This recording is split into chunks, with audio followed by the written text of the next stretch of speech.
बाजार के दो फेवरेट स्टॉक्स, एक गिरावट में और एक तेजी में, वहां पर दोनों के बीच बड़ा एक्शन आपको बनते हुए दिख रहा है और दोनों के बीच एक डील भी संभव है। पेटीएम और जोमैटो, यहां पर दोनों ने कंफर्म करा है कि पेटीएम का मूवी टिकट बिजनेस खरीदने के लिए बातचीत चल रही है जोमैटो के साथ। क्या है ये पूरी डील और ऑफ कोर्स क्या मायने हो सकते हैं दोनों कंपनीज के लिए, आइए जरा समझते हैं वरुण के साथ। वरुण, ये तो दोनों ई कॉमर्स दिग्गज साथ में आ रहे हैं, एक डील हो सकती है, क्या कुछ हो रहा है यहाँ पर? डेफिनेटली दीप, तो जैसे कि आपने कहा कि एक डील हो सकती है। इन्होंने बेसिकली कहा है कि अभी हम शुरुआती बातचीत में हैं और कुछ फाइनल अभी तक हुआ नहीं है, लेकिन हाँ इन्होंने ये कंफर्म किया है कि हम बातचीत कर रहे हैं। बेसिकली अगर आप देखेंगे तो पेटीएम का जो मूवी टिकटिंग का कारोबार है उसको पेटीएम बेचना चाहता है और जोमेटो बेसिकली इसको खरीदना चाहता है। देखिए पेटीएम को अगर आप देखेंगे तो पेटीएम, जब से आपने देखा कि आरबीआई ने इनके ऊपर कड़ा कदम लिया था, उसके बाद से लगातार ये अपने कोर बिजनेस पे ही फोकस करना चाहते हैं। इन्होंने साफ साफ कहा है कि हम अपने पेमेंट और जो फाइनेंशियल सर्विसेज है वही बिजनेस पे कहीं ना कहीं फोकस करना चाहते हैं और इसके लिए जो नॉन कोर या फिर जो भी ऐसे बिजनेस है जो ये इनके फिट नहीं बैठते इस पूरे कारोबार में, उसको ही बेचने के लिए लगे हैं। आपको थोड़े दिन पहले याद होगा कि जो जनरल इंश्योरेंस कारोबार के लिए इन्होंने मैन्युफैक्चरर के लिए पहले लाइसेंस के लिए अप्लाई किया था, उसको इन्होंने कह दिया कि हाँ अब हम इस पे लाइसेंस के लिए नहीं जाने वाले हैं, तो ये भी इन्होंने किया था और उससे इनको 950 करोड़ बचे थे। अब ये कारोबार जो है टिकटिंग, मूवी टिकटिंग का, ये भी बेचने के लिए तैयार हो रहे हैं। दरअसल अगर आप देखेंगे तो वैल्यूएशन जो आकी जा रही है करीब 1600 से 1750 करोड़ रुपए के आसपास की वैल्यूएशन जो है इस कारोबार के पेटीएम के आके जा रहे हैं। Q4 FY24 में अगर आप देखते तो ये पूरा कारोबार जो है उसका GMV में करीब 28% के आसपास की बढ़ोतरी हुई है और FY24 में अगर आप देखेंगे तो ये पूरी मूवी टिकटिंग जो है बेसिकली मार्केटिंग सर्विसेज के अंदर आता है, इसमें करीब 14% के आसपास की बढ़ोतरी जो है वो देखने मिली है। अब पेटीएम क्योंकि अपने कोर बिजनेस पे फोकस करना चाहता है और ज्यादा केपेक्स जो है अपने नॉन कोर बिजनेस पे नहीं करना चाहता है, इसके लिए ये सारे कारोबार ये बेच रहा है।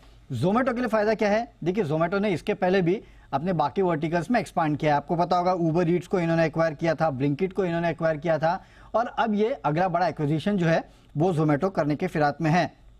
इनकी एक गोइंग आउट सेगमेंट है जो बेसिकली इनके पास भी है मूवी टिकटिंग, लेकिन वो गोइंग आउट सेगमेंट जो है इनका वो काफी छोटा सेगमेंट है। इनके कुल आय में अगर आप देखेंगे तो 2% के आसपास का कंट्रीब्यूशन है और कुल रेवेन्यूज में अगर आप देखेंगे, कुल एसओटीपी में अगर आप देखेंगे तो महज 1% के आसपास का कंट्रीब्यूशन जो है वो इससे आता है और उसमें भी अगर आप देखेंगे तो डाइनिंग आउट और बाकी जो चीजें हैं वो ज्यादा रहती है। इनके जो गोइंग आउट सेगमेंट जो है उसमें टिकटिंग का कारोबार भी है। हाल ही में इन्होंने कहा भी था कि हम 100 करोड़ रुपए के आसपास का खर्च जो है अपने एंटरटेनमेंट कारोबार के लिए करने वाले हैं, तो हो सकता है वो खर्च यहां भी हो और अतिरिक्त खर्च जो है वो यहाँ पे इस एक्विजिशन के लिए ये लगाए। ये करने के बाद इनका जो ओवरऑल टिकटिंग कारोबार है वो काफी स्केल अप हो जाएगा, तो वो एक फायदा जोमेटो को होगा और पेटीएम को ये फायदा होगा कि नॉन कोर बिजनेस में इनको और खर्चा नहीं करना पड़ेगा, क्योंकि पेटीएम के हालात फिलहाल ऐसे ही है कि बचाओ जितना पैसा उतना बेटर है। तो इसके लिए दोनों के लिए विन विन सिचुएशन है। तो जोमेटो के लिए माने कि अब ब्लिंकिट के बाद नया ट्रिगर यही बन सकता है? हो सकता है दीप, हो सकता है बड़ा नेक्स्ट ट्रिगर शायद ये बन सकता है। और हमने जोमेटो को देखा है वैसे नया एक्विजिशन करने के बाद स्केल अप बहुत अच्छे तरीके से काफी सक्सेसफुल रहे इनकी, एक अच्छी बात है इस बारे में, वो एक अच्छी चीज है इसके लिए। तो लेट्स सी, मुझे पक्का पता है इनके पास कुछ प्लान होगा बैक ऑफ द माइंड, तभी ये बातचीत कर रहे हैं। पूरा गोइंग आउट एक्सपीरियंस ही आप एक साथ इंटीग्रेट कर पाएंगे। चलिए, तो ये इंटरेस्टिंग खबर आ रही है। जोमेटो, एक बार बंसल जी इसके चार्ट पर आपसे राय लेता हूं, फिर कुणाल जी आपके पास आता हूं पेटीएम पर राय लेने के लिए। हालांकि आज दोनों स्टॉक्स थोड़े नरमी दिखा रहे हैं, बट पहले बंसल जी जोमेटो के चार्ट पर राय दें अपनी। दीपांशु, जोमेटो को देखें तो टेक्निकली स्टॉक ना साइडवेज हो रखा है, एक अच्छे अपूव के बाद साइडवेज है, एक्यूमुलेशन में है, बट साइडवेज में एक्यूमुलेशन में बाय ऑन डिप्स वाली चीज है।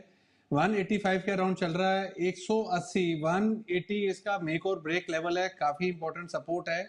जिनके पास है 180 का स्टॉप लॉस लगा लें, जो लेना चाहते हैं 180 का स्टॉप लॉस लगा लें। ऊपर में टारगेट बैठते हैं 193 195 के। और साथ में दीपांशु एक रिक्वेस्ट भी है, जिस तरीके से वो आशीष करते ना कवर वैलेंटाइन डेज पर इतने ऑर्डर हुए, दिवाली पे इतने ऑर्डर हुए, तो आज यहाँ नॉर्थ इंडिया में शबीर चल रहा है जहाँ पे वो रूह अफ़ज़ा को दूध और पानी में मिला के मतलब कि सड़कों पे बांटा जाता है। तो कितनी बोतलें उनसे पूछिएगा, चेक करवाइएगा शाम को कि कितनी बोतल्स रूह अफ़ज़ा की, शरबत की जो है ना जोमेटो के थ्रू बिकी हैं। ये भी बड़ा एक इंटरेस्टिंग चीज होगा और जोमेटो पे भी खरीदारी की राय है दीपांशु मेरी। इंटरेस्टिंग चीज आपने बताई बंसल, इस पर हम पूरी टीम लगाते हैं। वैसे जोमेटो के कहना पड़ेगा वो खुद भी ट्वीट करके सारे अपडेट्स दे ही देते हैं जब भी कोई बड़े इवेंट्स या बड़े ऑर्डर्स आते हैं। बट इंटरेस्टिंग चीज है जो जोमेटो में आपको एक्शन बनते हुए दिख रहा है। कुणाल जी, पेटीएम कुछ ज्यादा खास तो नहीं कर रहा है, हालांकि रिसेंट लो से ये स्टॉक भी थोड़ा संभला जरूर है, बट आज कुछ करने के मूड में नहीं है। इसकी चार्ट्स क्या कहती हैं सर? देखिए दीपांशु, अभी 2-3 सत्र पहले मैंने खरीदारी की राय दी थी और उसके बाद हमने एक ज़बरदस्त तेज़ी देखी। उसी सेशन में सारे टारगेट्स हिट हुए और उसके बाद भी तेज़ी बनी रही। 440 का हाई लगाया स्टॉक ने, जहां पर एक पुरानी रेजिस्टेंस है। तो पिछले कुछ महीनों का चार्ट देखें तो 440 पार करने में खासा जोर लगाना पड़ता है स्टॉक को। तो अब ये 440 के ऊपर निकलेगा तब टेक्निकली इसमें ब्रेकआउट होगा। फिलहाल मुझे लगता है कि एक बार के लिए जिन्होंने नीचे के लेवल्स पर बाय किया है, प्रॉफिट बुक कर लेने में हर्ज नहीं है। नीचे के लेवल्स पर दोबारा या फिर ब्रेकआउट के बाद फिर से खरीदारी कर सकते हैं। फिलहाल एक बार मेरी एग्जिट करने की, प्रॉफिट बुकिंग करने की राय। ऑलराइट, चलिए, तो ये राय फिलहाल पेटीएम जोमेटो में बनती हुई।